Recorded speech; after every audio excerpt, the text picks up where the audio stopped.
আমাদের সোলার সিস্টেমের সবগুলো গ্রহেরই আলাদা আলাদা রং রয়েছে, কিন্তু কখনো কি ভেবে দেখেছেন ইউরেনাস ও নেপচুনের রং নীল কেন?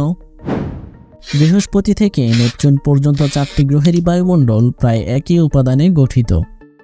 এদের প্রধান উপাদান হাইড্রোজেন ও হিলিয়াম, এর সাথে অন্য উপাদানও রয়েছে।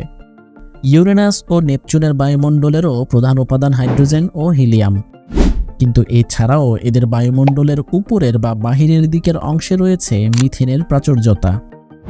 বিশেষত নেপচুনের মেরু অঞ্চলের তুলনায় বিষুব অঞ্চলে তা অনেক বেশি। এই মিথেনের এক বৈশিষ্ট্য হলো তা সূর্যের আলো লাল আলোকে শোষণ করে ও নীল আলোকে প্রতিফলিত করে দেয়। এই নীল আলো প্রতিফলিত করার জন্যেই ইউরেনাস ও নেপচুনকে নীল দেখায়। যদি এই মিথেন এদের বায়ুস্তরের বাইরের অংশে না থেকে সম্পূর্ণ অংশ ভেতরে বা নিচের দিকে থাকতো, তখন হয়তো এদেরকে নীল দেখাতো না, কারণ সেক্ষেত্রে মিথেন থেকে প্রতিফলিত নীল আলো তার উপরস্থ উপাদান দ্বারা শোষিত বা বিক্ষিপ্ত হয়ে যেত।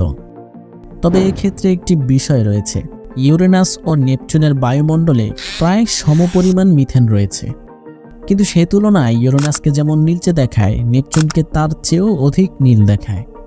তার মানে নেপচুনে শুধু মিথেন নয়, এছাড়াও অন্য কিছু রয়েছে যা এই অতিরিক্ত নীল রঙের পেছনে দায়ী। কিন্তু সেটি কি তা এখনো পরিষ্কারভাবে জানা যায়নি, কারণ এটি দূরতম গ্রহ হওয়ায় তাকে পৃথিবী থেকে খুবই ম্লান দেখায়। তাই অন্যান্য গ্রহদের সম্পর্কে যতটা ভালোভাবে জানা গিয়েছে, নেপচুন সম্পর্কে সে তুলনায় বেশ কমই জানা গিয়েছে।